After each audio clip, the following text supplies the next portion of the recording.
want to scare anyone, but I'm going to give it to you straight about Jason. Welcome to The Good, the Bad, and the Sequel. This is a movie podcast where we're talking sequels, and we do it in two parts. The first, an interview with an actor or someone involved that made the film worth watching. And the second, a discussion of the sequel, what they got right, what they got wrong, and how it could have been better. Hope you enjoyed last week's interview with actor Russell Todd, who has the distinction of being the first Jason victim who took the machete. And he also had that same death in an earlier movie. We talked Chopping Mall. We talked about an amazing audition story where he put glue on his leg and it dried. And they were like, what is that? And then I actually found the ad from 1979. Really cool. Russell was awesome. Really cool. Hear about his journey, like as a kid, wanting to be a director. And then somebody's like, hey, you look an actor. And he's like, oh, I didn't think that. I'm like, dude, you're a sharp looking guy. In this movie, first time you see him, he flashes like the dimples and the pearly whites. But very cool. And what's even cooler is it's Friday the 13th. It is our favorite time of year. We now have covered 11 of the 10 of the 11 sequels. I really just want that 13th film to come out, which would be the 12th sequel. But before we talk about any Baghead Jason or some really awesome behind the scenes stuff that I found from watching the Crystal Lake Memories, dude, so many cool things. I got to introduce you to my partner in the sequel watching journey, Jamie Riccardi. Jamie, how are you? I'm okay, Doug, but you said 10 of the 11 sequels. So do you mean 10 sequels of the 11 movies? No, we've covered 10 of the 11 sequels. There's 12 films total. Yeah. 11 sequels. But there are 11. Wouldn't that be 10 sequels if there's a total of 11 movies? No, it's a total of 12 movies. Oh, there is. Yeah. So then which sequel have we not done? We haven't done 3D. 3D's left, man. Which one's Bernie 3D? Lomax's girlfriend. It's the third one? Shelley. Yeah. Is third one is Jason 3D? When he gets the mask, yep. Okay. All right. Okay. So that's all we got left. Jamie, do you remember seeing this young? Like this movie came out? This is like I would say in my top three Fridays. I do like. I mean, I think it's a good follow up. However, watching it again, it's been a while. I definitely have a lot of questions regarding Jason. But my other thing is, and I don't know if this is going to be controversial, but I almost feel like this is the worst Jason, one of the worst Jasons. And the reason I say that is, one, he's way smaller than any of the other Jasons in any of the other movies. Yeah. And he sort of plays it like Ghostface. Like, he's very clumsy in this movie. He's also very creative than the other ones. Like he hides in this one. He hides under a sheet. Wait a second. First of all, I found in this movie, I think the cameraman is more of a peeper than Jason. The cameraman in this movie, between the shower, between zooming on the butt, the cameraman in this movie is like ridiculous. Or the one in the bushes. Remember the POV of Jason when Hottie Terry, Kristen Baker, when she throws her shirt into the towel, and it's like, okay. No, it's ridiculous. Yeah. But this Jason seems so small. Like, but he also is like shutting lights off, and he's doing all these different things. Like, other Jason just killed. Like, he didn't do any planning. He did cut I think the only thing Jason ever did was cut the power. Maybe he just saw it and broke it. And I feel like all the movies, it's always like, well, why don't you call?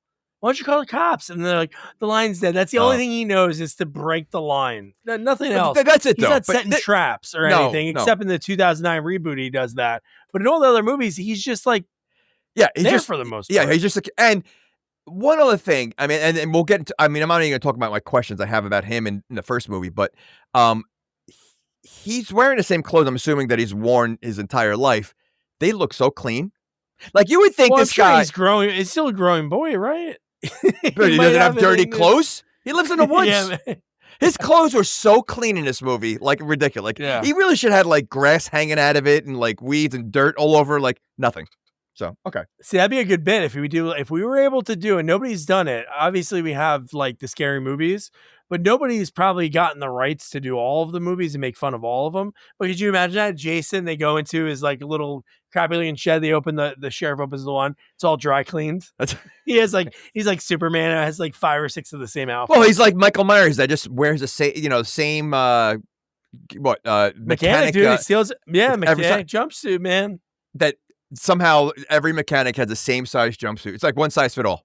And he's a big dude. He is. This Jason could fit in everyone. He's like 5'8", 5'9". Well, I said he's a small Jason. And again, he's clumsy. Like he falls all over the place. So it's a different Jason. Now, before we even get to the movie, so I mean, obviously we saw a lot of flashback from the first movie. So the kid at the end of the first movie that takes her down from the boat. That's Jason. Okay. I know it's Jason, but did that really happen? I don't know. I never seen anything with Sean Cunningham if he ever said that was legit. Steve Miner, the director of this movie, was asked, and he worked on the first one, but in this one, they've asked him years later at like anniversaries of seeing the movie, and he said the end scene is definitely not a dream in this movie. I don't know about the first one, but to me, obviously at the time they probably thought that. It's the same. This ending is the same ending as the first movie, and it raises questions again. It's like, what's really happening? Because then it shows you like her in the hospital, her on the gurney, her like it's just like I feel like the ending of both these movies are just like thrown in there for like surprise value, but no explanation. Or than maybe the buzz from the first one after that scene. Maybe after the movie, people were talking about it everywhere, and they're like, "Let's just replicate the same thing." Because I bet you, even after the second one, they probably didn't think this would work again. No. To me, if I was alive when this came out, let's say if I was in my teens, and this would have been like my glory to be able to see this movie, because it truly jumps the shark. You took a movie that didn't have a character. There's no other movies like that. Right. I'm sure there's action movies and you have the spin-offs like Ballerina for the John Wick movies, but like in this one, it's insanity because you're taking somebody who, like you said, at the end of the movie, he's a little boy that pulls her into the water, and he's a man. He's a man in this one. So what's the time frame? It's 5 years, right? Between the first movie and this movie. Yeah, well, he hunts her down. He hunts down Adrian King. Correct. That's again, right afterwards. Okay. And then 5 years later. Okay. Then 5 years later, he appears again. Wait, so when he hunts her down, that's like right after, supposedly? Yeah, I don't like that, but that's what I read online multiple places. Then the time jump happens, the 5 years, because that's when the sheriff establishes that. So, but when he attacks her, he's a grown man. But if it's it was a kid, so he grew in like a few months. Okay. So I think they had the cop out of saying it was definitely a dream. Okay. Like you just maybe felt the spirit and like. But one cool trivia of this: the first ever Jason, the first time Jason appears on screen, he is not a man. It is played by the costume designer.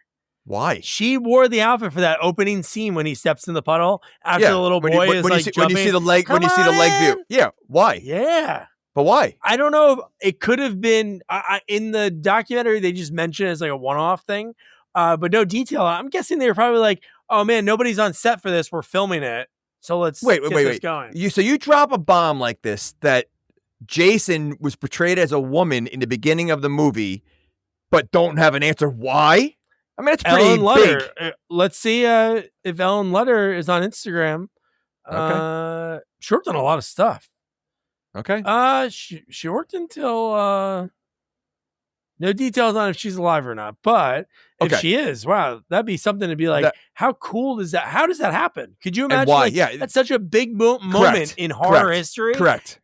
She's the one in the opening scene. Again, that could have been something because again, they don't film movies obviously in the correct order. So maybe it was the end. They were all done. They sent home Warrington Gillette. I think the other guy's name was like Steve Dart. Maybe they sent them home and were like, shit, we gotta see him walk up to the house. No, that's a story. That's a story that we need. You know what? I almost wish I guess you found that out after the interview, right? Yeah, and I don't know if Russell would have even known because he probably wasn't there for that. But yeah, I'll reach out to him. Yeah, I was gonna say maybe I can ask him. Okay, so here's if it was a dream, which also doesn't make sense because she dreamed. She's never met Jason, has no clue what Jason looks like, yet the Jason that comes out of the water looks very similar to the Jason that's in all the other movies. Bald with like stringy, sparse hair, and like. So how would she know some of them? that? And then when he's zombies, and Well, he's that's like a different. skull. Yeah, But yeah, you're right. Yeah. I love the fact, like, so again, there's 2 different documentaries you can watch online. There's the Crystal Lake Memories, and then there's one that was done right away, and it's very interesting. Like, Adrian King talks about wanting to come back, and in the first documentary, she looks younger, so I'm guessing it's I would assume it's the first one, and she's very like, oh yeah, it was so great. It talks about it was all improv, like that scene. There's no script. Her real death scene, which you mentioned before we started recording, you saw the unrated. So you saw the thing go through her nose, right? Yeah. In the other version, because they cut so much out, it's really just it hits her. She actually got injured because the thing didn't fully like go in, like go whatever that retractable, a retractable ice pick. It didn't retract. Oh, it, like wow. stabbed her and shit. But in the Crystal Lake Memories, her recount of the story is, they didn't want to bring me back. They didn't know what to do. And then this older guy is just like, this producer is like, yeah, her agent wanted too much money. Like, oh my God. And they get rid of her so quick. Isn't that like, it's a really cool scene because usually that's like almost Michael Myers stalkish. It was a very long. It is, but it doesn't make sense because this is a woman who had a very traumatic experience, a few months ago, and her way of dealing with it is to be alone in a house. Like I don't think she would be comfortable alone, especially hearing noises. She goes outside, like if that traumatic experience, I don't think she ever want to be left alone again. You know what happened to her. So yeah. How about this one? Where does she live? It's a summer camp. I'm sure most of the time you do go to a summer camp that you're working as a counselor close by.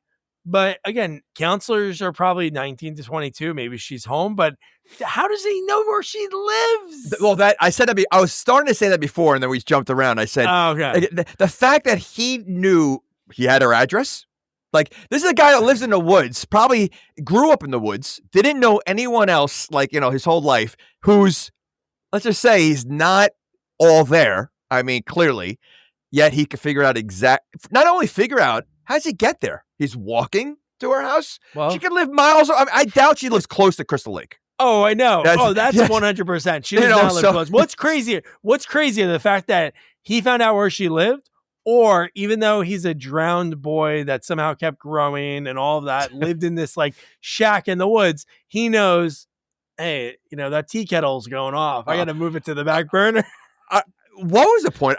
When he did that, I thought something like he was going to use that. Like, I thought he was going to use like the burner or something, right? But he just moved it. Like, that was just like a silly kind of thing they had there. I mean, like, yeah. I mean, God, they could have made it really gruesome because you got to think he's the one. I know throughout the other movies, he like lumps counselors together and like teens really. Oh, they're the one that killed my mom. That's why I'm murdering them. But like, it would have been really gruesome to start the movie. Again, she's the one that he knows did it. This is his first kill that we'd know about, like his revenge. If he would have poured that tea kettle, even if you didn't even see her, you just saw him pour it and hear the sound. But that was a cool opening to the film. How would he know that he killed her? Because Jason's mom thought Jason was dead, right? She didn't know. She doesn't know he's alive. So somehow they're both living in the woods, don't know each other's alive. So how did he know that he killed her? Oh, how did he know that she was? He wasn't in the first movie. And Jason's mom. No, I know, but again, I'm talking about they changed the whole thing. No, so it's like that was a dream. He's just watching. Yeah, but Mrs. Voorhees doesn't even know, thought Jason was dead. That's her whole point, right? So she didn't even know he's alive. Yeah. So, okay. All right. And back to Mrs. Voorhees. Really, isn't she to blame why he drowned? I mean, you're sending your son to camp that's that's on a lake, who, if he can't swim and you leave him, and he's not, I guess he's not, again, all there, mentally, and you're going to be okay with like young kid counselors watching your child in the water? She's at fault. And that's what they did in Freddy vs. Jason. They talked about, remember, it was just like he was getting picked on, he was getting bullied, and then that's how that kind of happened. But no, is he watching? Oh, mom, hey, mom, oh my God, I've been looking for you. But yeah, okay. And he had a shack that no one saw. No one saw that shack for all these years. Wait a second. How about the fact that if he's been missing all this time and she thought he was dead, how does he even know who his mom is? Because he was a kid when he drowned. Maybe recognize the boy on the flyers. She was handing out flyers or something. Oh, okay. There's a lot of questions. I mean, maybe Egan has all these answers, and I'm sure he'll, send us a text and let us know. But I hope so. Or anybody else at Sequels Only on social media. Okay. Or Doug at sequelsonly.com. Let us know. So, one thing I do like about these movies is it just starts. Like no credits. It goes right into the movie. Like it's like it doesn't waste any time until later on you get the credits. But like it. Do you know this is one of the longest pre-credits? I think Paramount's ever done. That's 18 good. minutes. 18 minutes. That's how it should be. That's how it should be. So, why does Jason have one eye in the sack? I don't know why they did in the documentary, not talking about that too much. They said they did that because they couldn't see. Like at first it was nothing, which is nuts. So they basically used the one eye thing and then like taped it so he could see out of it. But the one thing that a lot of people that worked on the movie that loved horror, they were talking about the Scarecrow. What's the name of it? The Scarecrow Walks at Midnight or something, which is a horror movie. And he has the bag on his head. Oh, is it Scarecrow Walks at Midnight? What the heck is the name of that one? Okay. Wait. So you're telling me that he couldn't see out of the sack, so they opened up his eye with tape so he could see. How about making 2 holes in a sack? Wouldn't that help? Like, so instead of like taping his eyes wide open so he could see, how about just put another hole in there? Why would you think of, I mean, like, it just looks bizarre with the one eye. Like, I mean, maybe it looks creepier that way. Just like why? Like, it's such a bizarre thing, but yeah. All right. Why have to wear anything? Are you is he that self-conscious? Is he finding mirrors or looking at the reflection in the lake? I was going to say, he's got no mirrors in his house, so he should have no clue what he looks like. Or if it does know what he looks like, he should be like, everybody must look like me.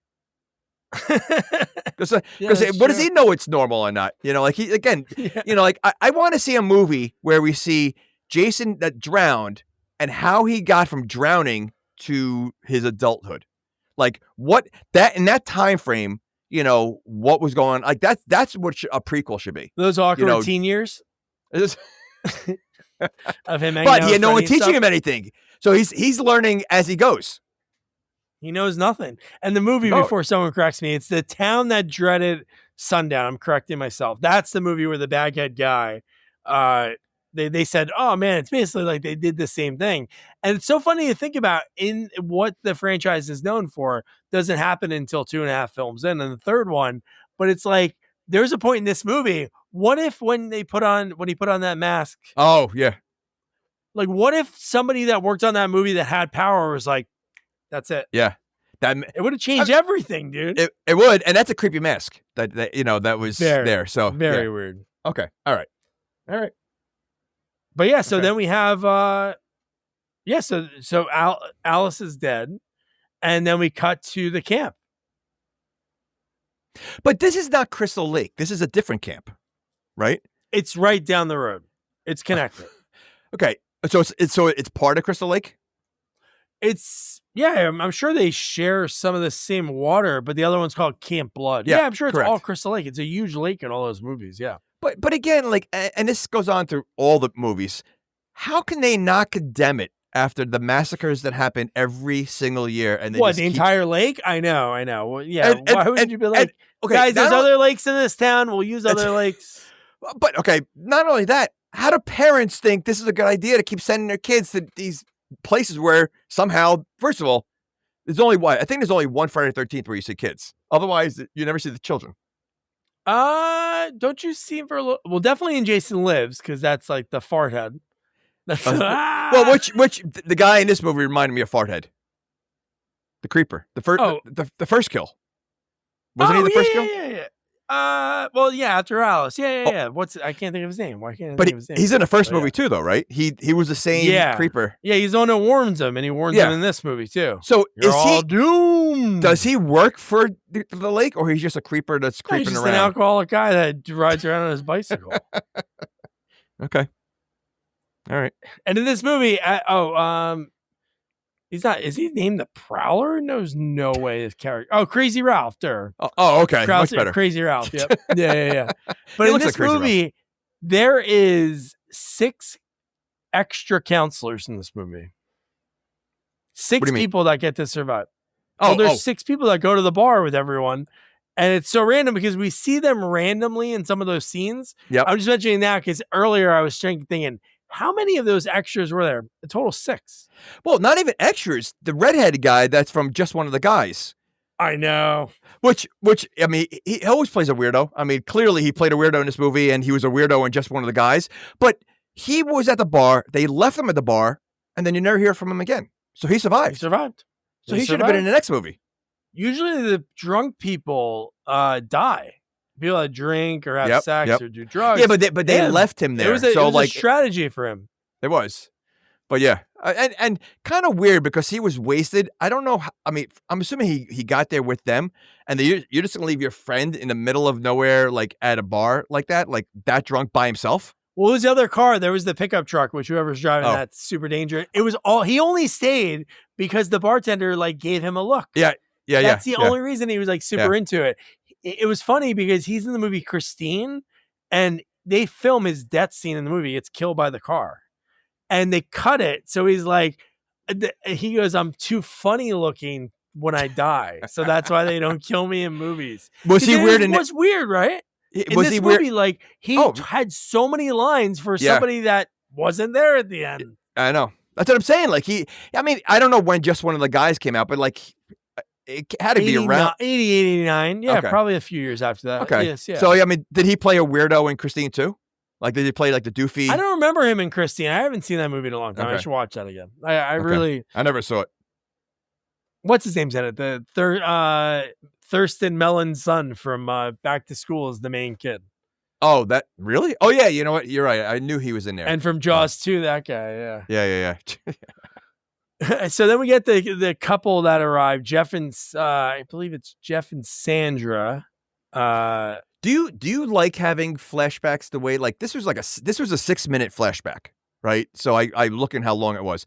Do you like having that in the beginning of the movie to start the next movie?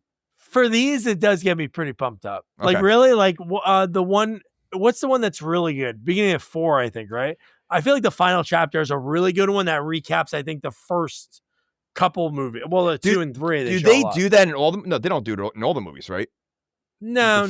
Okay. No, Manhattan starts Red in the Lake. Okay. 7 starts Conjuring Up Jane. Yeah. Okay. This one, it's so cool to me. These movies that they created a character out of thin air, pretty much. It was just this boy, and they just and he just evolved and became this thing. It became such an amazing thing. To me, I think he's bigger than Michael Myers. Jason, right? I mean, and so I think Freddy's up there. I don't know who's, a bigger, I mean, they're both, but imagine a character that, like you said, wasn't in the first movie. Really, technically he's not even in the second movie, because it's not Jason that we know today yet. Yeah. From this, they built a franchise and built such the most iconic horror villain from I mean, that is pretty wild from back then. And horror movies didn't have too many sequels back then, right? So it's no, sequels weren't a big thing in anything. So it was pretty remarkable that it was just and even this movie, I looked it up before. This movie budget was 1.25, and it did, I think, 22 million, which is that's sick for back then. Yeah. 20 times return on your movie, and you gotta those think kills are pretty good. Doing these. The kill was kill. Well, I think just because, a lot of horror movies, back then, they're always supernatural. This was just because I mean, it was like something that could happen at any camp, right? You know, you have the crazy creeper in the woods. Like, you know, we didn't know him as zombie Jason yet. So like, this is like, I mean, especially this one, like he was just like a maniac killer, a serial killer living in the woods. That's just how this one was portrayed. Yeah. So now Jeff and Sandra, they're on the phone. They're calling the redhead guy. I think his name's Stu. He looks like a Stu. I don't know why that's what he kind of. Oh, Ted. Oh, his real name's Stu. Yeah. So they call Ted. They're looking for him. And Ted plays a little prank on him, gets him towed. And I think the guy who's a tow truck guy is the guy that played Jason. There's like three people that played Jason. And 4, including the costume designer that did in that opening scene. But and then we see Crazy Ralph. He says you're all doomed. And it's so funny. I always think of actors, like they get casted in these movies, and I feel like they're like, oh, that guy looks like blank. We're going to have in our movie because maybe people will be like, yeah, that kind of looks like that guy. Jeff looks like Hickey from Kinnicky from Grease. Who's Jeff? The blonde hair guy? Jeff was the one that the spear on the bed. Jeff and Sandra. Oh, yeah. Well, I think the other guy, the blonde hair guy that was with what's her name? The Paul? He looked like he looked like Jeff Daniels in Dumb and Dumber. Yeah. He looked like a young version of Jeff Daniels. If you like look at him again, because I pointed out to my daughter, I'm like, you know, he does like just a young version of Dumb and Dumber. Same haircut, Harry. He looked like Harry. Yeah. Yeah. So then, so Ted plays that prank on him. They get in, they're heading to the camp. And I love when they go, and then there's like the branch across the road, which it's almost like, okay, there's other people at the camp already, I think. I don't know if they're the first ones that get there. I don't remember when they arrive if they say that. But I love that one of the lines is, looks like someone dragged it across. That would freak me out. If somebody said that, I'd be like, what? Somebody is why would you think that? Like it's just like such a random thing to even say. Yeah. How does Jason think that?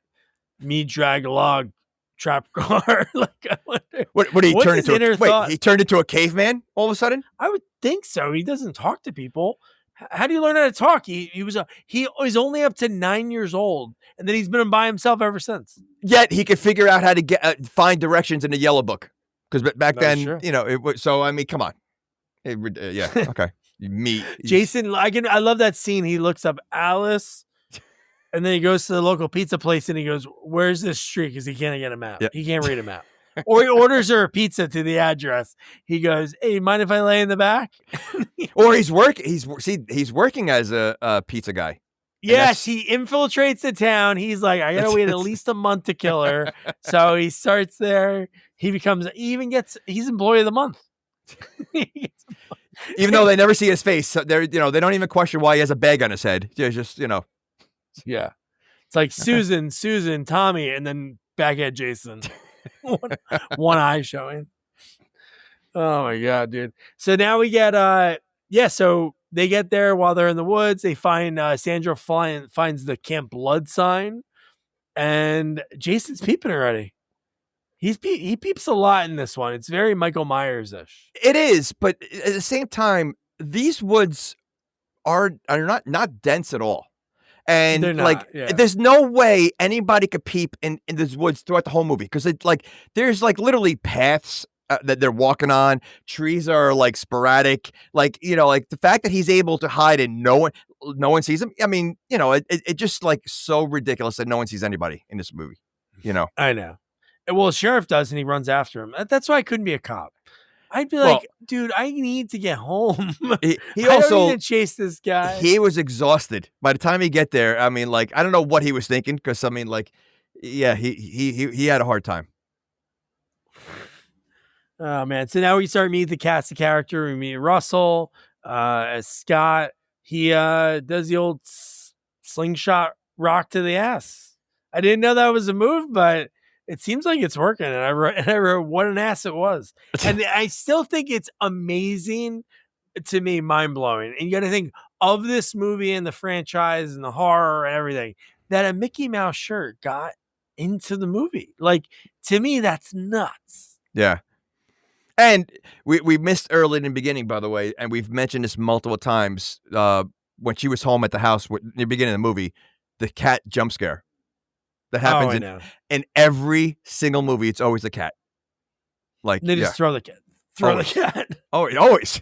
Yeah, I wonder, like, is like, so the sound effects of the cat, are they using the same sound effects that every movie does, or they're just literally like tossing the cat so the cat screams, or they step on the cat's tail to get him like to scream, and then yeah. I hope that's a guy. I hope that's not even. I hope that's a professional. Wait, that's all he does. Professional cat caller. Yeah. Hey, baby. No, we need the other cat call. Imagine he's like, he goes, wrong audition. That'd be funny. That would be pretty funny. But it would be great if it was just somebody just making those sounds. Yeah.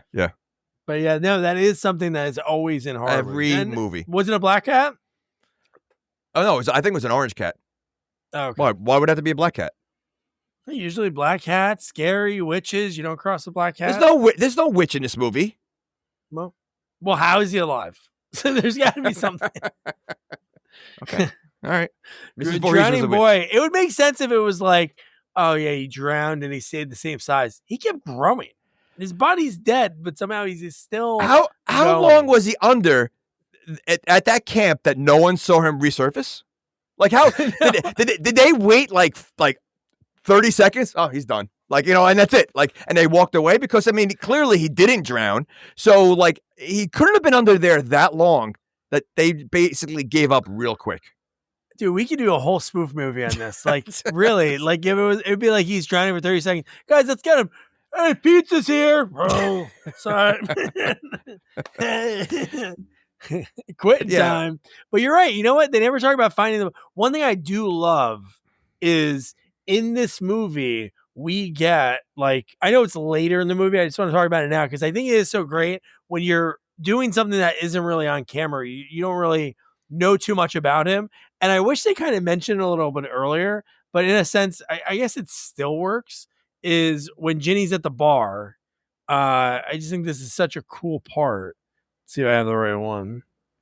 Let's have the audio of it because I think it's so cool. He'd be grown by now, right? Right. And the only person that ever knew him was his mother. He never went to school, so he never had any friends. But he went to camp? So how does she know all this information? She's assuming? No. You're missing my whole point. I mean, I doubt Jason would have even known the meaning of death. Or at least until that. I think he knows the meaning of death. Yeah. But I think that's what's so cool. She's putting together, like, she's trying to rationalize. That's what she means. Like, he doesn't know what death means. It's not to him. Correct. It's not like what's the consequence? It's like rage this. at what you thought happened. Well, then you have to question, why is he killing people if he doesn't understand what death is? Bizarre, isn't it? Maybe he thinks it's fun. He's watched Bugs Bunny cartoons. Is his knowledge? Okay. For return. I don't see. Was there a TV in his shack? I would have loved that if there was a TV or like comic books or something. Yeah. But I just think that's such a cool scene. It would have been cool a little bit earlier, but it's still so great. And she's again, there's sometimes we watch these movies, or if you watch these horror movies, you have the Kevin Bacons of the world, the Jamie Lee Curtises that go on to do other stuff. But she's like a great actress in this. Like that dialogue, her relationship with Paul. And she was young. She was young. She had to be like, what, 20 years old? Oh. Yeah, yeah. Well, Paul's a little bit older, but it was, what a weird, like, she gets, oh, don't be mad at me. They make out, and then she's like, all right, I'm out. Well, they were playing. I mean, I think they were trying to hide it from everybody else. Yeah. That's what, clearly. Oh, what they doing. knew. Yeah. So, but I mean, listen, I think the relationship with the guy and the girl that got speared, I think that's a weird one. He looks so much older than her. Oh, yeah. She was pretty young. She was probably 18, 19. He's like 23, 24. Yeah. Well, again, in these movies, they always look so much older. Some of these guys, all the time. But then we always, in this movie, I think it happened pretty early on. We get the usual that we see all the time, and we've discussed this so many times, of the midnight swim. So, oh my God, dude. Which again is no way. I don't think anybody would do that unless one. If you're going with friends, even then, I still wouldn't want to do it. Like, you don't know what's floating around in that, snakes or alligators or whatever. But you're going to go alone, and why even take your clothes off? And take your clothes off? to go in there. Like you had to take your clothes off to go in there alone in a lake. That God forbid if anything happened to you, no one's going to be able to hear you or see you. Like, just like it happens all the time. Like, who does that? And it's always a woman. Like, they're not afraid to go out there. I'll tell you right now. Could you imagine the scene of the guy just walking out there and be like, you know what? No, but like, you couldn't pay me to do that. Like, because it was dark. Like, you couldn't see that water. No way I would ever go in a lake late at night by myself. Yeah, no way. But women always do it. Yeah. So then Ginny shows up late. Paul's talking to everybody, and then we get a scene after that. And I wrote down like, wow, the idea of summer camp like seems so great. They're all just like playing board games, and just hanging out, like riffing. Like, you know, Scott is trying to get with Terry, tries to dance with her, so he starts dancing with Muffin the dog, which is this like this is the first dog of the franchise. I'm pretty sure. I remember a dog in the original. I haven't seen that in a while. Well, I was a little upset at one point in this movie with the dog. Well, they find remains of the dog. Well, I don't think that's the dog. Well, I know, but you didn't know that. I mean, so when they said that, but and again, they do this in all the. I mean, and I was young, you know, in the 70s or early 80s. But like, there's always like that one couple that's dancing at a house party, and like, it's just weird. Like, no one does that. That's me. I would do that. I try to start it. I'm like, come on, put the music on a little. So you're at a house with 5 people. You're gonna say, "Hey, you want to dance in front of the TV? You want to dance in a living room? Let's move the table out of the way so we could do like weird dancing to music that doesn't." They were weird dancing, but I love that right away. She's like, "Okay, we got to go to Camp Blood tomorrow." Like, she can't stop thinking about it, and I get it, but I don't know if I'd be like, "Hey, so what'd you do this weekend?" "Oh, I went to this counselor training. I went to that place where all those people were murdered." And it's, you know what? I almost feel like the women are always braver than the guys in these movies. Like, I mean, like he didn't look. I don't think he wanted to go, but he was going because of her. No, but yeah, I mean, yeah. All right. And then Ginny bails. She wants to get out of there. And I wrote down: do all women, when they get to their respective homes, they all just get to their bras? Like, I get it's probably just that, again, it's that what horror is. It's like, so to be like, you're watching something that's so bad, so illegal, and you're watching something that, you're kind of like, because it's voyeuristic, because at this point, they're kind of making it seem like it's Jason. It's revealed, obviously, it's creepy, crazy Ralph looking at both of them. I would think women can't wait to take their bra off to release, like, right, not to like just walk around in your bra, or what's even weirder is the other one changed her underwear to ugly underwear when she was waiting for that guy. I guess that was the lucky underwear for her. I don't know. But like that whole scene made no sense. And then she goes outside, and she took forever. Oh, forever. But that was. Could you imagine that? You don't know somebody at all. You're like, oh my god, we're gonna do this. So let's put on ugly 20. silky underwear. Look like granny panties. Like, it was just like awful. Yeah. Okay. It was very odd that whole thing. Was. But, so crazy Ralph's peeping, and then Paul shows up. He sneaks in. That was like the first like, oh wow, that's scary. And then we see it's actually Crazy Ralph. And it's funny because you could tell it's him when you see the shadow, because you see his hat. Yeah. You can see that it's a hat and obviously not a bag, because at this point, when do we first see the bag? Late in the movie, right? Yeah, you don't see his head until. Is the first time we see him in the bed? I think bed so. Scene?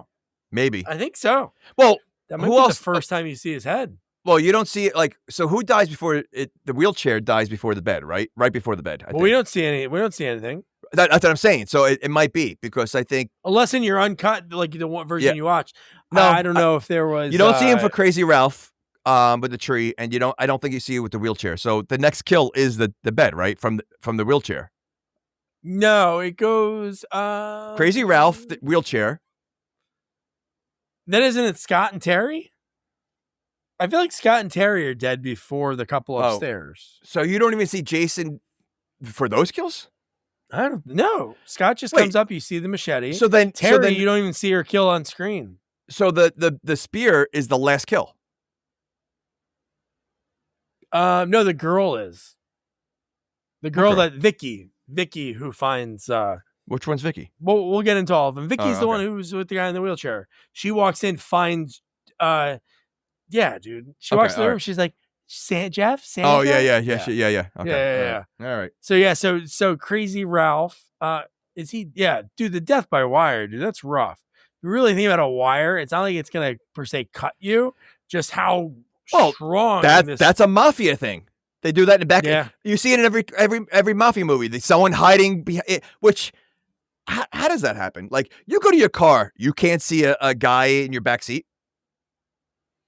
They didn't have tinted windows back then, like in those like cars. So like, I always check my car just because of urban legends. I always check my back seat. I do, always. But at the same time, like, and usually the guys that are like doing the killing, they're usually like the fat, like big guys in the mafia, like like. You're gonna tell me chase you. He's hiding. They need you to come to them. No, but he's hiding behind a seat like this. Like he's hiding, like you can't see him, and somehow they're always surprised when you look in the mirror and you see the wire come over. The thing goes right over the neck and everything else. So that was a mafia thing that he killed him with. I thought he was going to take his head off with it. I thought he was going to pull so hard that it was going to go right through his neck. Maybe some of the ones, I know you saw the uncut version, but I think there's even more. Even though I guess they would show everything, and uncut would mean wasn't there another Jason of Friday the 13th that had an uncut version also that was supposed to be way bloodier? Oh yeah, part 7 got. Oh, maybe that's the one. The ratings took so much. So many of those kills are like just not. Remember the bag? Yeah. The sleeping bag. It was just. They only did one hit, and it was kind of weird because it was like, it hit once and it's all bloody right away. But that's what they had to do in order to get the movie out. So so Ralph's dead. The next day, the counselors are working out. They're hiking, and this is when Muffin meets Jason. And I do love the cut. My wife was watching at this point. They cut to the hot dogs on the grill, dude. That's great.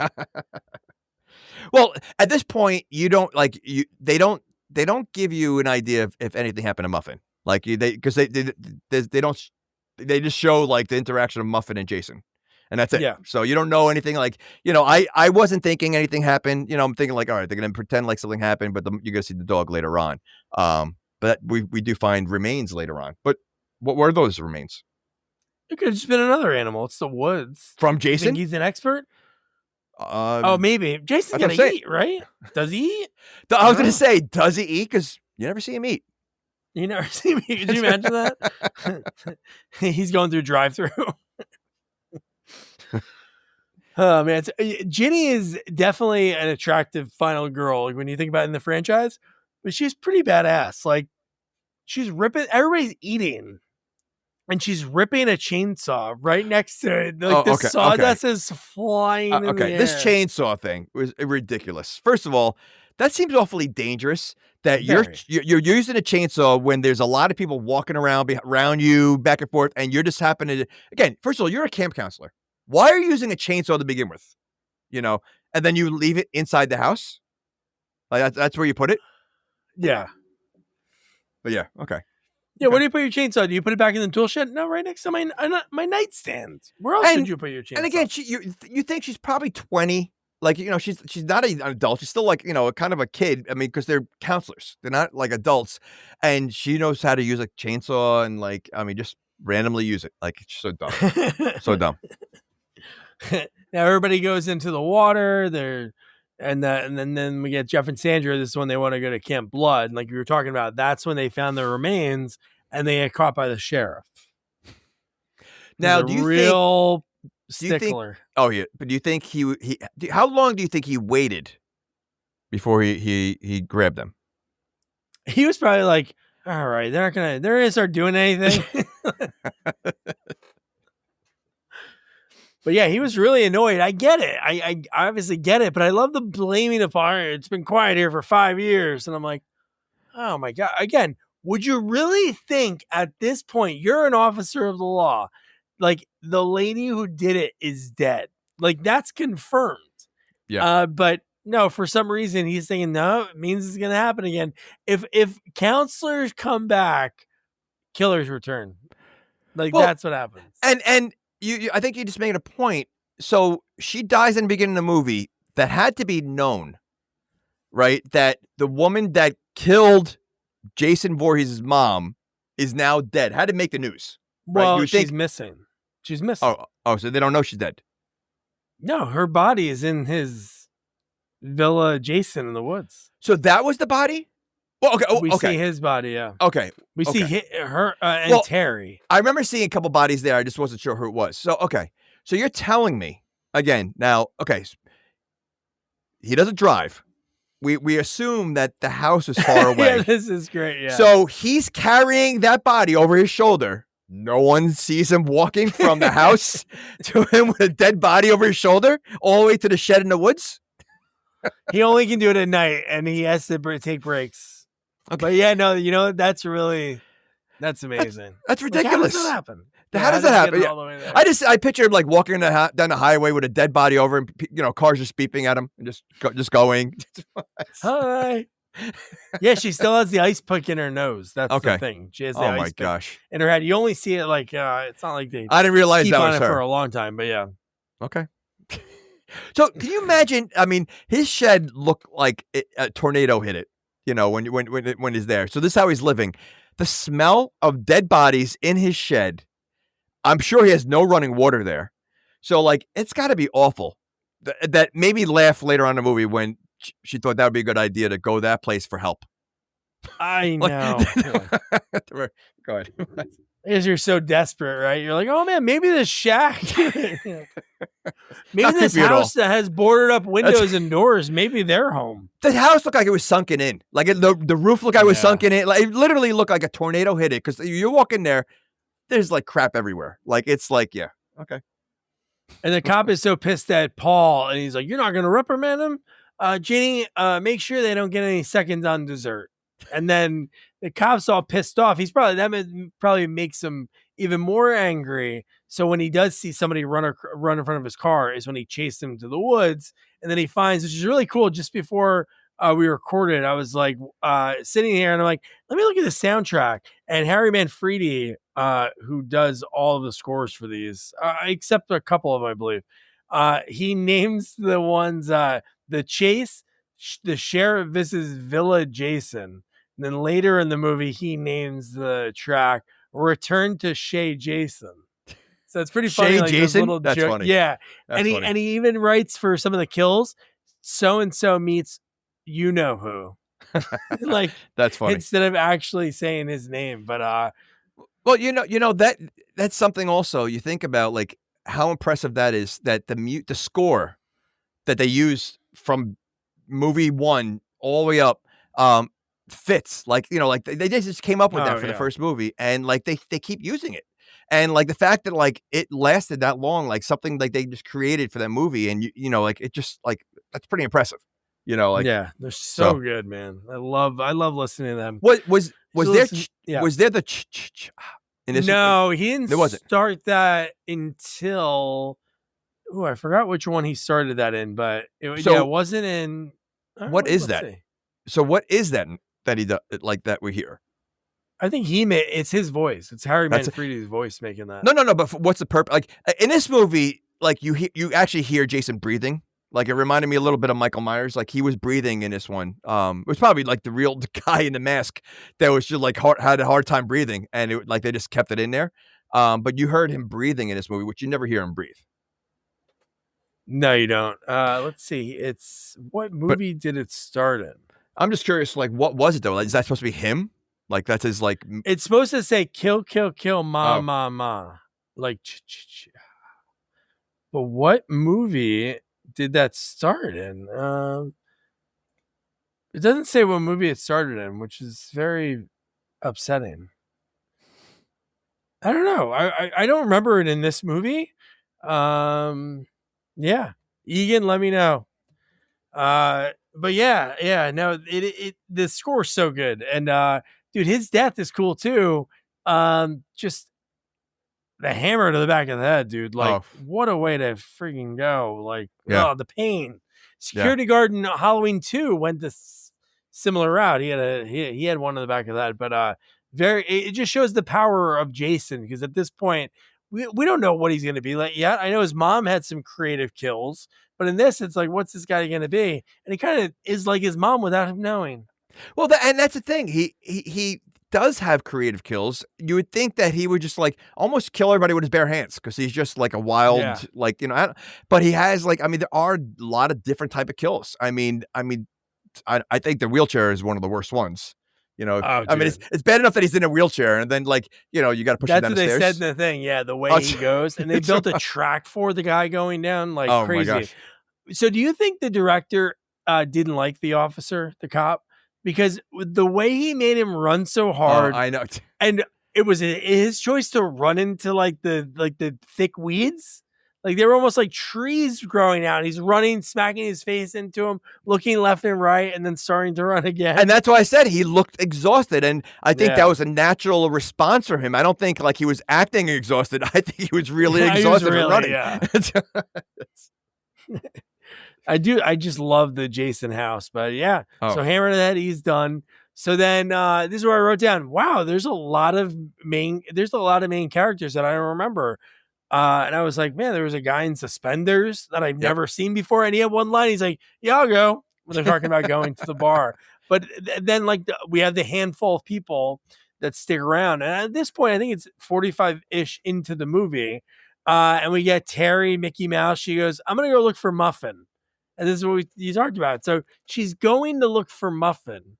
And mid looking for Muffin, she goes, you know what I got to do right now to find this dog? I got to take my clothes off and get in this water. Now, what if the dog came back? The dog's like, owner, where are you? And the dog was missing all day. You're going to go at midnight to look for the dog? Like you're not going to see, you can't, it was dark out. Where did she think she's going to see him? Like she didn't seem concerned the rest of the day. Oh, I know. Yes, at all. Well, I guess right after that is, she doesn't care about the dog anymore. No. Once Scott comes over and takes her clothes, she doesn't really care. No, she doesn't. Not only she doesn't care. Like it was like. First of all, were they even dating? No, they just met. Most of those people just met for the first time. And even not most of them. I guess Jeff and the couple in the beginning knew. They knew each other. Yeah. But I mean, like, even when, like, after he gives her a shirt back, she leaves it open the entire time. It's the rules, man. Well, she followed the rules, and then she kept them going. Okay. All right. Yeah, but this movie didn't have any nudity. Yeah. Did it? Yeah, she gets nude right there. We just talked about it. She went skinny dipping. Yeah, but I don't, did they actually, they did show it. They did show it. Okay. Yeah. Okay. All right. They had to. They had to. Right. This movie wouldn't have made it. I said, yeah. It wouldn't have came out. Was there a Friday the 13th there was no nudity? Or was it every single one of them? I don't know. I would assume it's every single one of them. Okay. I don't remember one that there isn't. Yeah. Just off the top of my head, I can think of 4 or 5. Maybe 6. So you 6 know is the only one that 6 in my head.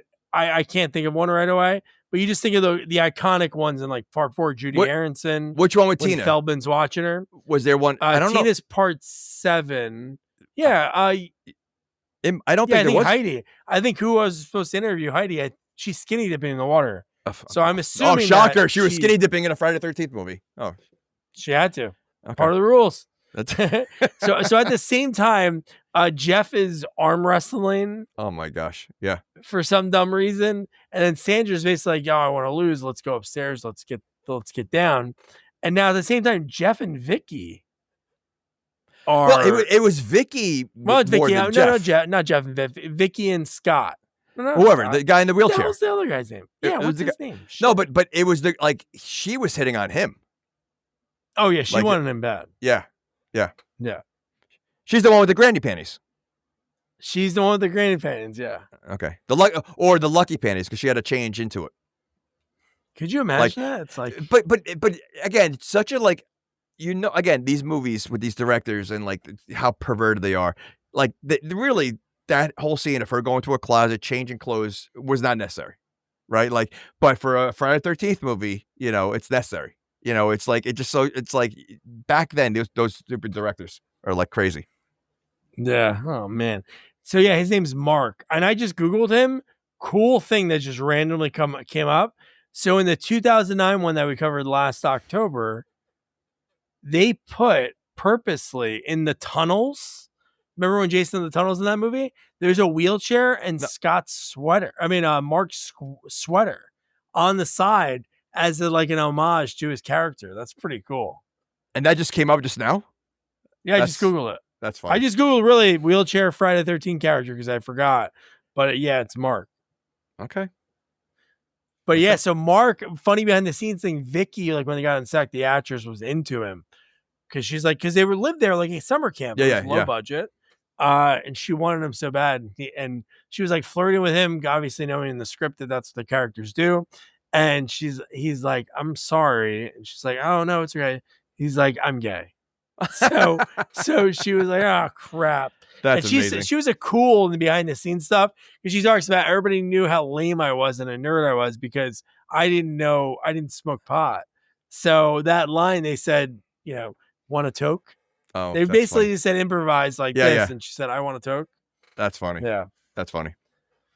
Okay. Oh man. So now Scott, and at this point, they're arm wrestling. They're having their arm wrestling, Mark and Vicky. And whoever wins gets to choose the position that they're going to use. So, okay, that's something. Yeah. No, again, that'd be weird too. That'd be a weird scenario. Somebody you meet, again, you're making them wait for 10 minutes. They just met them. Yeah. Yeah, they just met. That the stakes are on, whatever that happens. But then she disappears for 10 minutes to like get ready. And then she comes back and it's like, okay, this is the position I want. It's like, this is kind of weird. This is like very transactional. Instead of like, absolutely. Hey, we're hooking up now. And what makes it even weirder is that there's only like five main counselors. So you're talking about a small circle of people, right? Like, it's like, so that makes it even more awkward. It's like, yeah. If you think about who's left in the movie, when Paul and Ginny come back, it's really just kind of couples in a sense, like that they were together. So it was like you're right. 8 people. There was no alone people. The alone guy got to stay at the bar. The one guy who knew he couldn't get with any of the chick stays at the bar and he's the safest one. See? Well, they always say him back for the 13th. He'd be the greatest character. Like he would have the biggest survivor's remorse. He should be the new Jason.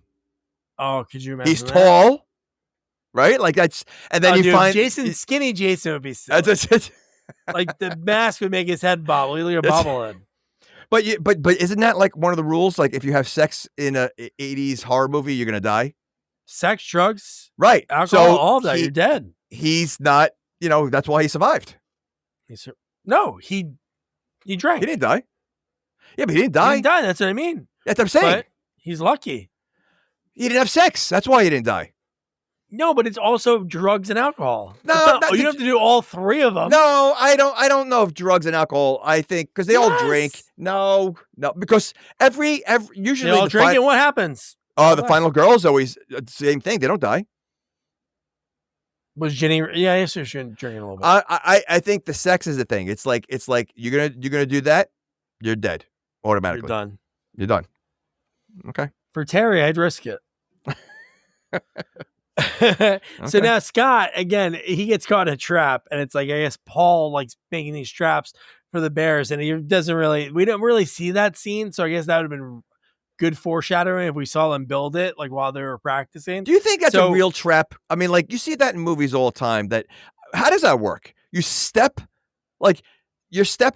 in the center. I don't get how it sets it off. Yeah, because it's like you step in the center of it and it just grabs onto your leg, the loop, and flings you upside down. Like, and it's in every movie. Projects it. Something has to be holding it down. Yes. For them to have that, I don't know. But the fact that she's just like, I'll be back to get you. Yeah. I'd be like, how about you just like pull on me now and let's break this branch? Well, instead of leaving me hanging. Yeah. Yeah. They shouldn't even try. Like, it's not like she said, like, let me try to get this knot out. I can't do it. I need something else. She's like, all right, let me go. Let me leave and come back. Yeah. And even when she comes back, if you realize, like, even if he was alive when she came back, wasn't tall enough. She was not. No. No. It was funny, even her trying, like, it wouldn't work. But yeah, this is where she's going back. She goes to get a knife. She does the towel toss in the bush, which is pretty cool because it's like, oh, it's covering Jason. And then Scott gets the first machete. And as Russell told me, and in the behind the scenes, people always be like, oh, they used the wrong side of the machete. So if you rewatch it, they use like the back Did they side really? of it. Oh my But gosh. still looks great. I They probably thought did that because at that point they were probably like, I'm sure people did have dull blades, but maybe they didn't have a dull machete ready at that time. I thought he was going to die a different way because he's upside down. I thought he was going to go right down the middle. Ooh. Like that. Later in the movies, they would try that, but maybe it's special effects wise, they were like, hey, let's not try to. Yeah, I know, but he was upside down. I mean, perfect way to do it. Yeah, I mean, so, all right. But yeah, to get that machete, and then she comes back and she's like, again, right away, I'd be like, this guy's not moving. His arms are hanging. That's not normal behavior. So they don't show where he gets the machete from, right? It's an iconic machete, but no, like it would have been like the way he gets the mask. They should have had like another way of how he got the machete. Was it the one that killed his mom? Was it? Oh, maybe. That'd be something. You know what? It probably was. Was it engraved? Maybe it was engraved. Yeah, she signed it. It's certified by like one of those PSA companies or JSA. It's like, oh, look at that. Oh, my mom signed it. It's got my mom's blood on it. It's definitely legit. Oh man. And so at this point she sees Terry gets back there, she turns him, she sees the blood, she runs, she screams. It cuts, and that's all we see of her. We see her dead body later in the movie. Yeah. We don't see how, like what happened to her. But I do love Steve Miner, the director, because he's kind of silly. But I love that he cuts right to the bands rocking out at the bar. Yeah. No, and I thought you were going to lead in with that music because usually you try to find the one song. I should have, yeah. I did find that on the soundtrack, like these. Harry Manfredi has a bunch of this like random. Music that just says like, were they a real band though? Like, were they like a real band? I don't know. They're no Doug and the Pontiacs from Ghoulies Go to College, which I did just see that's coming out on like one of those special. Again, I don't collect DVDs or Blu-rays or anything like that. Oh, Egan's getting it. I already, I told him about it, and I said I'll be over July 16th. It comes out July 15th, and it has like all the behind the scenes and like but no, dude. And then this scene like. Ted's hammered. We talked about that's what makes him survive. But he's like collecting the bottles. I don't know if a bartender would be cool with it. Excuse me, sir. I don't think you can collect your own trash to bring home. What is the point of that? To like prove to people, be like, I am cool. I would say why? Yeah, I mean, he's a counselor. Like what? Like, or does he just not have any money? He's recycling. Maybe. And he's the one who starts the whole thing because he talks about 5 years ago. Correct. Jason, that's Ginny with the clip that we played earlier of her talking about like the why, and it's like pretty cool to have that. Yeah, but you know what? You think about it though, when you watch these movies, there is usually any character you see in the movie that's part of like the group. It's never just like forgotten about, and he was completely forgotten about. Yeah, no mention of him. Well, I guess mention at that point. It'd been good at the end, like oh my god, or he shows up at the camp, guys, what happened? Something. I mean, but think about it. I don't think there's another movie where any character was introduced that would just like never see him again. No, of this franchise, I can't remember one. Right, that's like and he kind of stood out. Learned about. Yeah, he 100% should have been killed. Like his character was a type that would like either be drinking alone in the woods and like Jason comes over or something stupid. Yeah. He was able to riff his lines, those jokes that he said when they were by the lake. He made those jokes up on the spot. Like they said, like, "Hey, can you tell some jokes?" So he's like, "Those are like some of mine that I just always had in my back pocket." That's like, wow, you had this. He did the gag in the beginning. Yep. He has like he's part of the thing at the end. Why not just throw his drunk ass in the car? But one line, I was going to try to cue up that part, but it's so hard sometimes on here. But I love when Ginny's like going through like a very serious thing, her thoughts, and she goes, "What do you think?" And Paul says, "You're drunk." And then that's when she's like, "I'm out of here," and that's when they head back. Yeah. Well, they weren't trying to hide it then. I mean, like clearly. Yeah. So. The guys, we're going to go take care of this. And then this is where Vicky asked him about like the wheelchair accident. And then she has the balls to say, is it just your legs or anything else? And I'm like, wow. Well, wouldn't you be curious if you're dating a woman early in a wheelchair? The relationship? Like, she changed her underwear for him. She didn't change yet. She didn't change yet. Okay. No. Because once she changes, they don't. Oh, he's already dead. He's already dead. Okay. Yeah. Okay. That is. But they're starting to make out. like this is when they start kissing. Jeff and Sandra upstairs are trying to make out. So they have like so much going. And then I wrote, oh my God, this spontaneity is done because now Vicky needs to get stuff. She's changing her underwear. And it's just like, why ruin that? I wrote, she also put on a pretty ugly sweater for a makeout. She did. And so like, why would you, at that point, if she was ready to go, how about just go upstairs and not change her underwear at all and just get everything off? That's true. Like she was ready to go. Like, I mean, yeah. Speaking of upstairs, how about she sprayed perfume downstairs? Is that like is that something? I think it is. I think it is. But there was an upstairs, right, to that place? Yeah. That's where Jeff and Sandra were. How is the wheelchair guy getting up there? Well, they were going to do it on the couch. Oh, okay. Maybe he probably has a room downstairs. I would hope so. They didn't show any rooms down there. All the rooms seem to be upstairs. So yeah. Okay. Oh, dude. Again, the most brutal death in the franchise. And it's like you have like, now at this point, it's thunderstorming. Again, why was Vicky even going anyway? It's that late. It's very late because the music's playing still. So it's probably like 10, 11 o'clock. Ted's hammered at this point. So yeah, dude, when the lightning strikes and he's like, Vicky? Yeah. Vicky, is that you? And you see the way it's like, you don't see his face. And you see that machete hit and you're like, right to the head. God. But so do you think he was dead before he went down the stairs? Or do you think like he was still alive? Instantly, I would think, right? I mean, then what's the point of like pushing him down the stairs? Like, I think that's almost funny or like, it's like, yeah.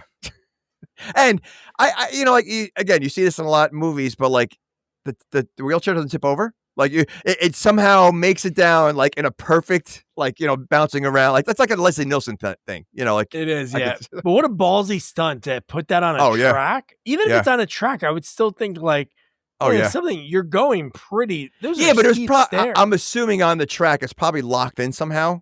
And so maybe. Like, I don't think it was just loosely on the track that he could flip over at any moment. Like, Yeah, it's the 80s, man. They would probably try anything, save a couple bucks. But this is where Jason grabs like the werewolf mask from earlier in the movie. Oh yeah, which we totally wouldn't talk about, but is used in the movie a lot when Paul is telling the story of Jason and Camp Blood, and he has Ted pop out with the werewolf mask to scare everybody. And then he's like, "Oh yeah, it's just a fake story." Which again, I can't believe we skipped that because that is used. I think in like 3 of the movies they use Paul telling that story because it's such a big part of the movie. I think that and Ginny are like 2 things that really set off the franchise. Whoever wrote this one, like absolutely. Set off the sequels. But it also like he was telling the story, but he also had a harpoon gun. Was it a harpoon gun or a spear? Or it was a spear? No, it was just a spear. It was just an old spear. Why did they have a American spear? Why do they have a spear? Probably because it's New Jersey and Native Americans are all over New Jersey. Oh, so if you're in Jersey, you should own a spear? I'm sure a lot of camps do, man. All the camps here are all like Lenape Indians. That's all I learned in 4th and 5th grade growing up. For 2 years, we learned about the Lenape Indians. But how about when Jeff and Sandra, again, she sees the masked figure coming. So do you think in her like last dying moment, she thinks, "Oh my God, Ted killed us"? Like you see that mask, are you really thinking that? Like in what mind are you thinking? Oh, someone else did like. Put so you're saying that she's holding a grudge in the afterlife? The rest, like, because he's fine. He's still chugging along. No, but you're saying like so like her last moment was thinking that he did it. So like the rest of her afterlife, she's still angry that he's the one that killed her. More, that's what she thinks. I think so. But what a way to go. Like that happens a few times in the franchise. Yeah. Of seeing like the death coming and not being able to alert the other person. That happens in Jason Goes to Hell too. It's just like such a insane. But I would say that's one of the most iconic, like that's got to be one of the top 5 deaths in any of the franchise. Oh, I think so, yeah. Because both of them, Yeah. Like, and so does that count as one kill? 2 birds with 1 stone. Kills. Okay, so it's 2 birds with 1 stone. 2 birds with 1 stone. Yeah, He's two birds more efficient, right? So it's 2 birds with 1 spear. 2 birds with 1 spear. Yeah, you probably get 17 birds with 1 spear. I was gonna say if they're on a wire. Okay, so if you let's just say you had how many people you think a spear can go through if they're all laying on top of each other? Oh, we probably could get a lot. 10, 11. Okay. What if it's a missed her heart but hit his, and she's stuck like that, and she's still alive but he's dead, and she's got to lay there like that? That's an awful way to die, because then she's like bleeding out, but like he got this dead body that's like stuck to her that she's got to stare at. It's not even like she can turn away. She's staring at his dead body that's right on top of her. Yeah.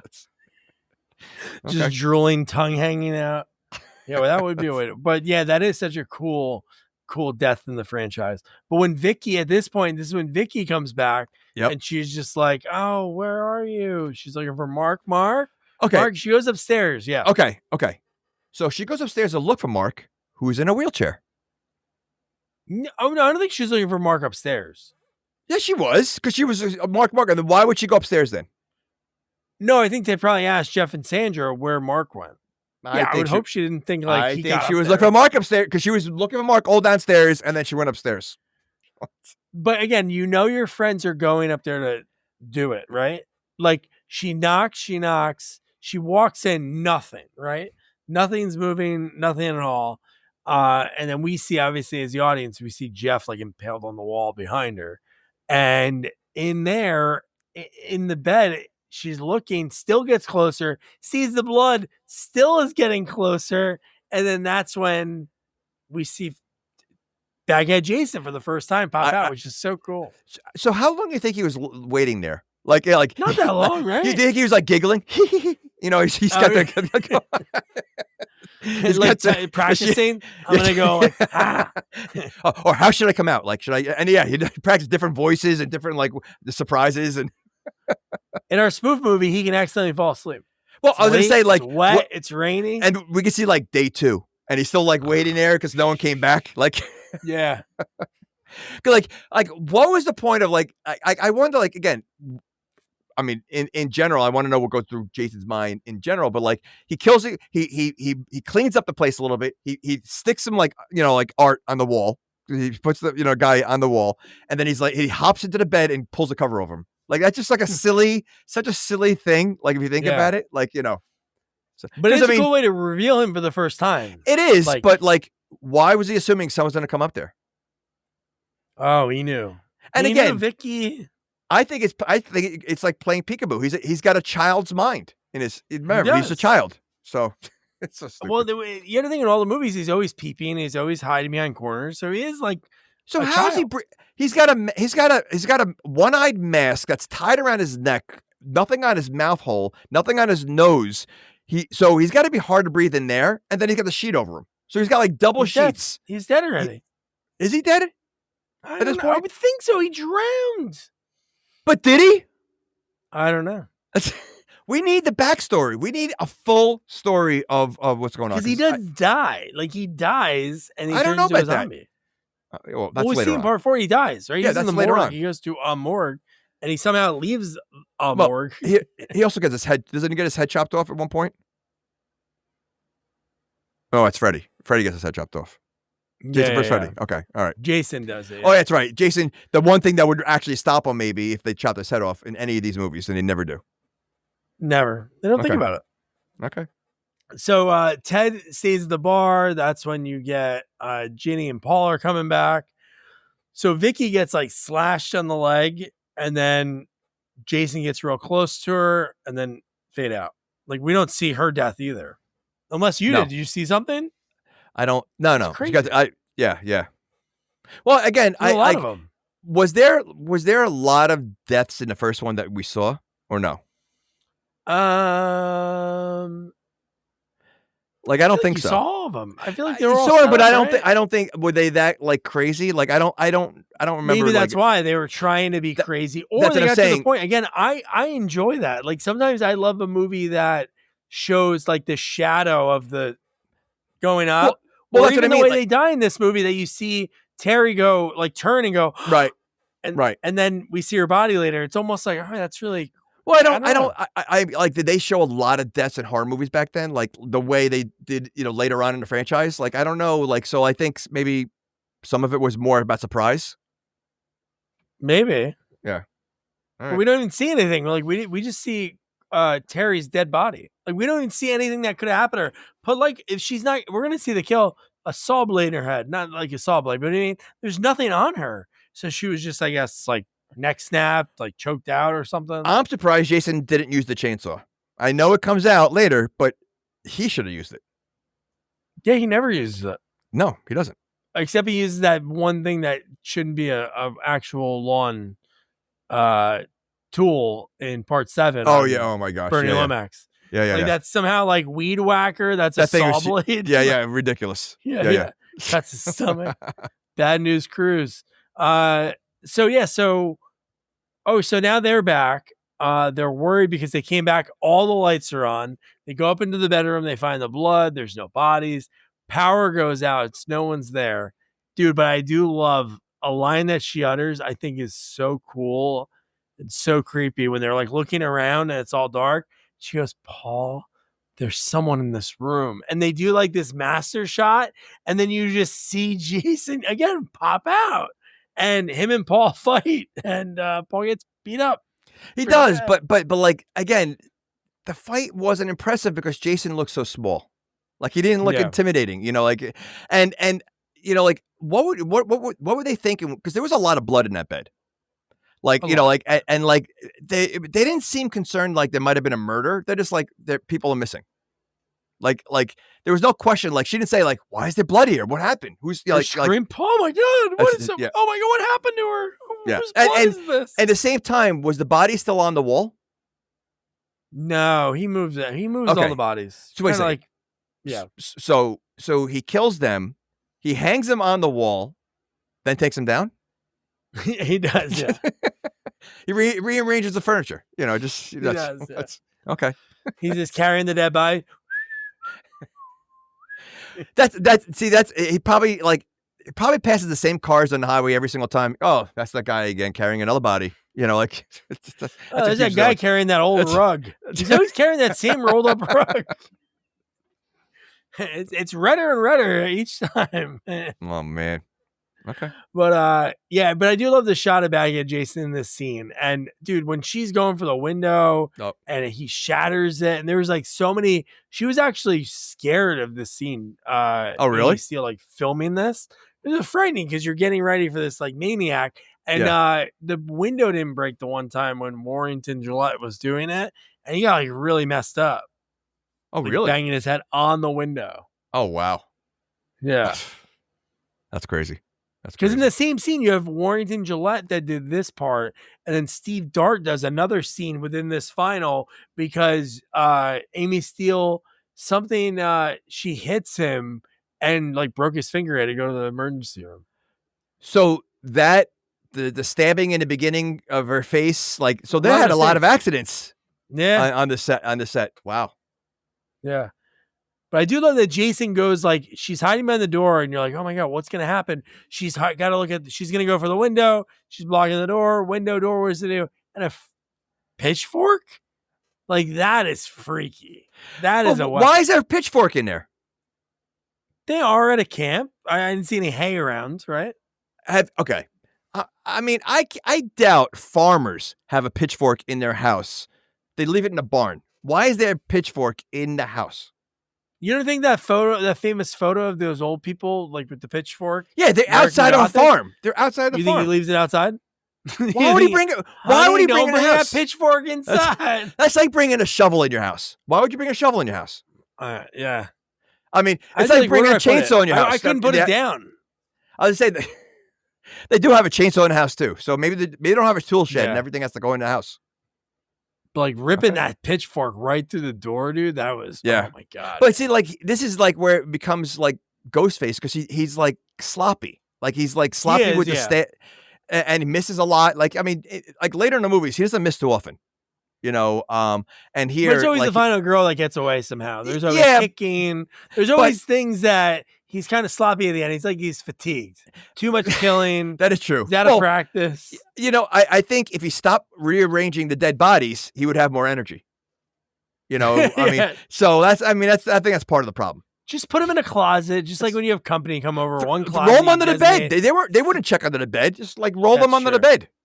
Yep.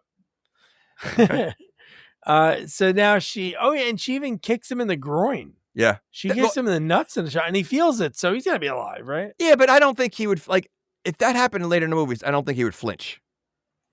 No, Kane wouldn't. Yeah, Kane wouldn't flinch because no. of that. But this guy, like, yeah, I mean, like I said, he acted almost too human, and again, maybe he is human at this point, but like he acted very human in this movie. Oh, he did, dude. And he hides again, dude. Right after this, he hides again and pops out. And that's for the famous image of him with the pitchfork, like holding it across like it's like a rifle. Such a cool, it's a cool shot. Well, I think it goes back to, we say all the time that he's a child, and that's part of it. Like, he's been probably scared his entire life living in the woods, and anything that's walked by, he probably is always hiding. So he probably feels safest when he's hiding. Yeah. So here's the $1 million question, sir. When she's under the bed and she sees a rat. Oh my gosh. And then Jason leaves the room and there's urine that comes out from under the bed. Whose urine is that? You think it's the rat's? It's her. Not. It's her urine. That's insane. That's a lot of urine. First of all, it was a lot. I thought Jason was playing the old, I'm going to shut the door and pretend I'm leaving. Oh, and that's Jason did do that. I said I would fit in to be like a 9-year-old. Yeah, as I say, and I thought that's literally what he was doing. Like he wanted her to come out from underneath the bed by doing the old, fakearoo. The whole cable guy that everybody does. I still do that. I did that with my son last night. I said, okay, I'm leaving. And I did like the steps to make it sound like I was getting farther away and lower my voice. Yeah, but he didn't slam the door in that one. I'm talking about like when you pretend like the parents walk in a kid's room and like, are you sleeping? And they're pretending to sleep, and then you stay in there, you shut the door, and they'll sit up. Yeah, kind of thing. Oh yeah. So like that's what I thought Jason was doing. Like he was still in the room, shutting it so she would roll out from under the bed. So she comes out and says, "Oh my god, I can't believe I pissed myself." That's embarrassing. I didn't know anyone was here. Or the rat. Oh yeah, the rat. The rat was probably like. You really thought the rat pissed? No, I didn't. But it was funny. Whose pee did you think it was? No, it was hers, but just you where asked the rat me. was and where she was. Maybe you had a different opinion on it. Maybe you thought that was rat pee. What other possibility could that be of the urine? I've never seen a rat pee, but they're disgusting. So that much pee? That was a lot of pee. That was a bucket. Insane. That was a bucket worth. It was of pee. way too much because even if you were scared, okay, or when you're like holding a pee and you laugh and a little bit comes out. Okay, first of all. She's wearing clothes also. So if she peed, it would be absorbed by the clothes. It wouldn't make a puddle like that. I think it would it literally looked like a bucket got knocked over and the pee just flew spread out from the buckets falling. That was a ridiculous amount. Okay. That was insane. But Jason does trick her. What do you mean? He does do that. He stands on a chair. Oh, so he wasn't. He does. I was right. Pretends to leave the room. Yeah. Okay. He stands on a chair. That's way right. too intelligent for him. Like, really, if you think about the rest of the movies, he's just like a carnage. He'd be like, stabbing through the bed, not hiding on a chair, and then it breaks. He tries to move too quick. That was squeamish. Like that was Ghostface. Yeah. Like he literally was sloppy. That's what I mean. Like that's why I said I thought he stayed in there, and I forgot he stayed in there. I knew that's what I saw. Listen, he cut the power out. He did a lot of creative things to get his victims, whatever. And yeah, I mean, that's why I feel like this is the worst Jason, only because he's not true to form, right? It's like he's just literally a serial killer. Like he's like that would be, stalking anybody and doing these little tricks. It is great the way he evolved, if you really think about it. Like 100%. Even 3, 4, and he grew about 5 feet. He did, yeah. So Jason's he's scared of chainsaws, but at this point, wouldn't you be? Well, he's really. You don't think it doesn't seem like he's scared of other things. He's scared of fire. Wasn't he scared of one of the movies of fire? No, that's Frankenstein. No, that's. Well, Freddy Krueger doesn't like fire either because he was burnt. He doesn't like fire because he was burned, right? There was no movie, Jason. Wouldn't you be over fire at that point? If you got burned alive, wouldn't you just be like, they can't burn me alive or they can't do it worse than I've already had. But I do. One thing my wife said was like, Why didn't she just cut his arms off and his legs when he was like on the ground, knocked out? Again, cut his head off. That's all you got to do. Yeah. That's the only thing that you have to do. Forget his cutting, because you know what? You cut his arms off, he's still going to find a way to kick you or whatever. He'll still run. Yeah, it's still run. It's like the knight in Holy Grail. Yeah. You remember the knife fight? Oh yeah. So yeah, Yep. so I mean, but I think to me it's like the one obvious thing is cut the head off, and that's it. And they never think about doing it. Yeah. So, Oh my okay. God. But again, Ginny, when she goes to that shed looking for help, that's when we see all the dead bodies on the ground. But the fact that, could you imagine thinking of that and that working? Like, oh, I'm going to put on this sweater, his dead mom's sweater. Before that, you're being chased by a maniac who's wearing a potato sack in the head. You see this decrepit, falling down shed. You're smart enough with the sweater on to pretend to be the mom, but you're not smart enough to say, hey, maybe Jason lives here. I mean, the fact that she was like, oh, please help me. Like, this place looks like I don't want any help from anybody in there. If there was someone in there, they're probably trying to kill me also. They're probably trying to cook me. Like, they're probably like cannibals that live in there. Like, it's like, it was such a ridiculous place to look for help. And I thought at one point that she was going to put the mom's skull, like hair on. Because she at the point she was messing her hair, and I thought she was going to lay it on her somehow. But yeah.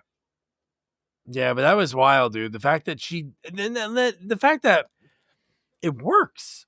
Like, that works. Like, he sees the mom, and they actually brought Betsy Palmer back. Yeah. She's really cool when you watch the documentaries, like her talking about the role. She's definitely a lot older at that point, and she was like a big time Hollywood actress. Like, throughout her career, for her to like be in that movie, that was like kind of a big deal. But the fact that she came back and did like the lines, and it's like, right. Come here, Jason, and it was like right where Ginny's head was. It was a very cool ending. No, it was cool, and what made it even cooler is the fact that Jason realized when she moved her head that he saw the mom's head there, and it clicked in his head like that she's like messing with me. So yeah, he blocks it just in time, like an old wrestling fight. But he does machete blocked. But she does the same machete move as the first movie, slow motion machete move. Mm-hmm. Didn't work. She's not ready. She's got to like train for that.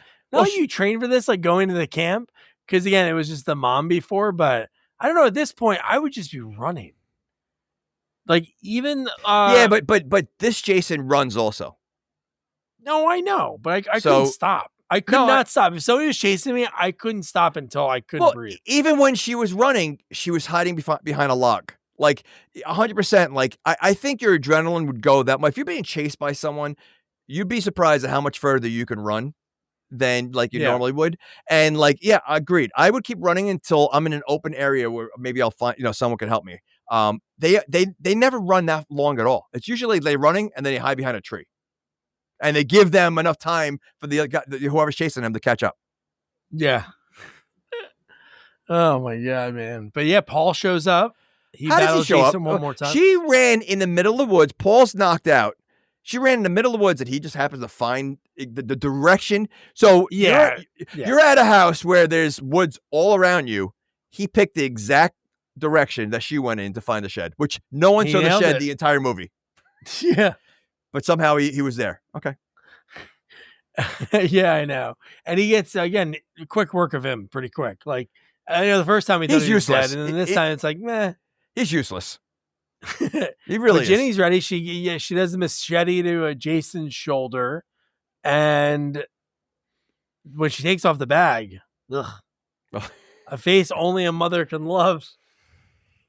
It's one of the few times we see his face. Yeah, and Warrington talked about like how involved the makeup was. Like, you know, think makeup back in the day always looked great. It just probably wasn't the speed to do it, the process of like. So I think he said like 11 hours he had to sit in there, which that's is insane. Crazy. That's insane because that's half your day right there, right? Just sitting there, and then that's half of a day. Yeah, right. I mean, half your day, and then you had to act after that. Yeah. I mean, so but what I was expecting when she took the mask off, I was expecting to see like one eye because that's why he had one eye in the sack. So I was like, all right, that would make sense, but no, all right. And then what happens? Paul somehow is able to carry her out. At this point, like. Paul is still like, He has ass kicked twice, and he has the energy to get up and carry someone, and she's bleeding pretty good. He shouldn't have made it to the end because he was useless. You know what? He should have died, and first of all, he should have died, and the guy at the bar should have came out and saved her. That would have been the return. If he showed up late to die, like that would have been really wild. Like, like the whole the killer always comes back. You have to kill him twice. If we would have thought, I don't know if that was always a thing in movies before this, or it started with the serial killers or Michael Myers and Jason and Freddy. Like they're never dead that first time. It would have been really good if she is thinks he's dead when she was running, and Ted comes back from the bar and was like, "Oh, yeah, it's so great to see you. Oh man, I got that girl's number," and then something happens. I got a better one. What if Ted came back through the mask on, pretending to be and she kills him, thinking it's Jason? That could have been good. See, that would have been good. Okay. But yeah. Okay. That'd be good. If Sandra survived somehow, or she's buried alive and says, "Oh, it was a man in the werewolf mask," then yeah, and he gets killed. But so now they get them. Paul carries back to the cabin. He lays her down on the bed. Paul goes to the door, and Ginny's sitting there crazy with a pitchfork. And guess who comes to the door? Muffin. Or I wrote, maybe Muffin is the true serial killer because we haven't really seen them on the same room together. Yeah, I mean, okay. Look, the dog's been missing for a couple of days in the woods, and somehow comes back, totally fine. It's been on It's been a day. It's only one day. This movie takes place over 2 days at the most. Muffin goes missing the day before. It's probably that day. It was the day after. No, it was the day after they were there, I think, right? Because it was probably the second day the Muffin went missing. Yeah, but still not that long. But Muffin's no Gordon, right? Gordon jumps out of a window. Yeah. To survive. Yeah. Muffin just looked at Jason and just said, "Hey," and we don't know what happens. Was that the dead dog? Didn't even try to even protect his the people. Muffin. Yeah. Okay. Doesn't care. No. But the fact that we see, "Oh, come here, Muffin," and then we see that hideous Jason fly through the window, pull her out, and then we just cut to it gets white. She wakes up and it says, "Where's Paul? Where's Paul?" Okay. Again, did that really happen? Yeah. Yeah, it did happen, or we don't know. I tell you, the director said that really happened. In his vision, that really happened. So I don't know why he did a dream sequence or what happened to Paul, but it's funny on one of the DVDs, because sometimes with these movies, even though it is Paramount, so I'm sure, I don't know how this could have happened by mistake, but they had a behind the scenes of a cut scene of Paul with bandages on his head. And it was not, they said it was just for some behind the scene photo that he was goofing, but it ended up in the DVD, in the booklet. And it's was that something that was real? Right. And he did survive, but he was in the ambulance next to him. There's nothing, but the one big thing, this happens again, maybe in the first one, Jason didn't have his own lair or Shay Jason.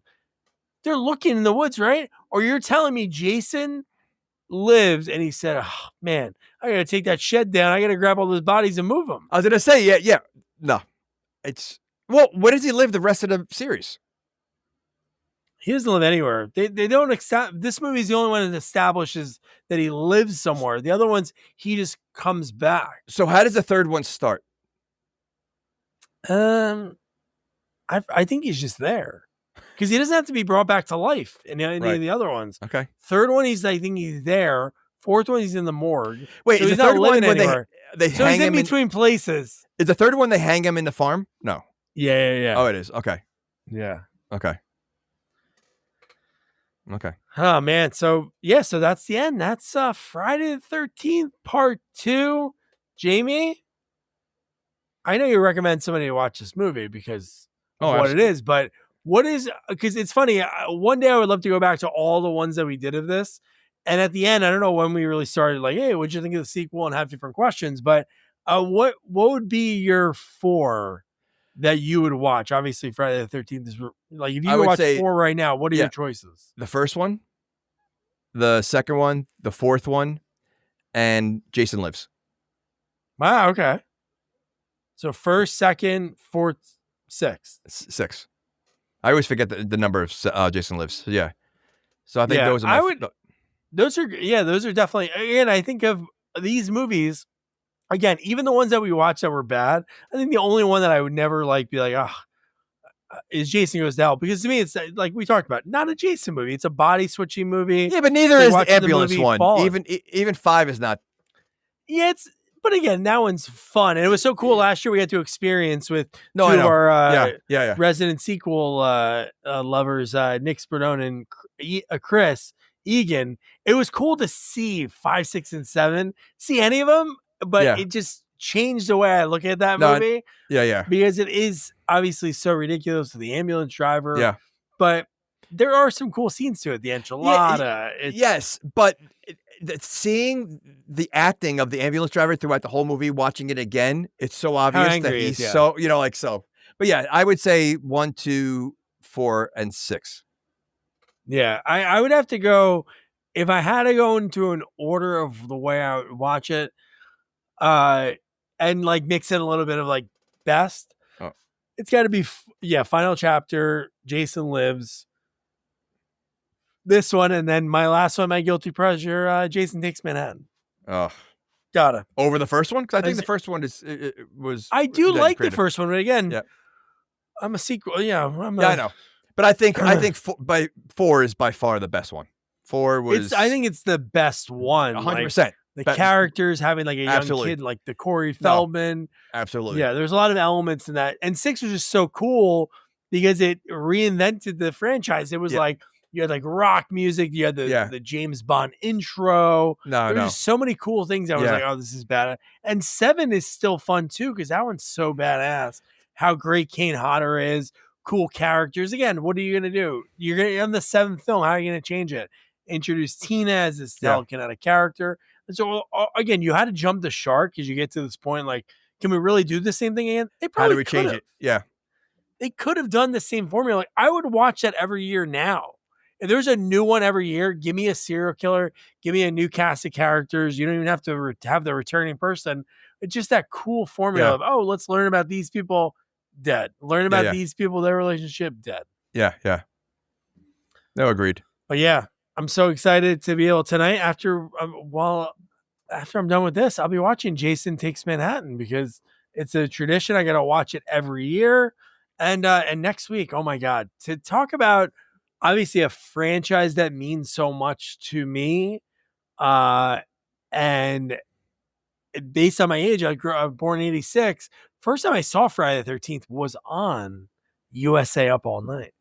So to be able to have talk to Rhonda Shear was such an honor because it was so cool. It'd be like if I talked to Joe Bob, I would tell how important they were to me watching movies. It was so cool to have these curated sort of films that were hey, let's pick them. And then, hey, they might not be the best. We're going to have so much fun doing these skits, talk about the movies in between. And Rhonda was so cool hearing about her journey. The fact that she was in politics, obviously you could tell she was a model. She still is, oh man. And she knows it too. She was talking about doing stand-up comedy in the 80s, some amazing stories about opening up for some great acts.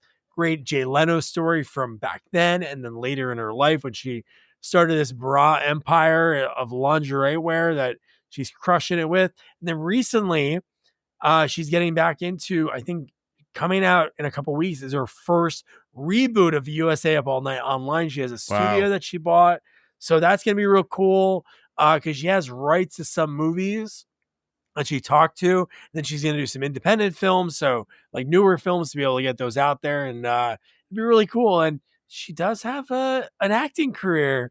She's in a lot of stuff over the years. Spaceballs, which is so cool. We're recording this on the day that Spaceballs 2 was announced to come out in 2027. She was on Married with Children.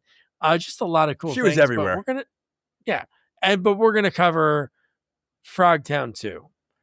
Because we're going to cover for Denise Duff and our buddy Nick.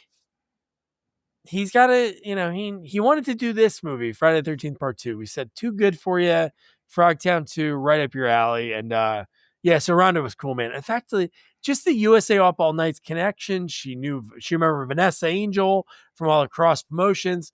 heard WWF, like cool stories about that. A wild reality show when celebrities ran a circus. It was great, man. It was a very cool experience, doing this for now. We've been over 6 years. To talk to somebody that's really fueled my beginnings, it was rad. So, so happy Friday the 13th. And don't forget to review, rate, share our podcast. Follow us on all social media at Sequels Only. And don't forget to check out our website, sequelsonly.com. Good night. Good night. Good night. Good night, guys.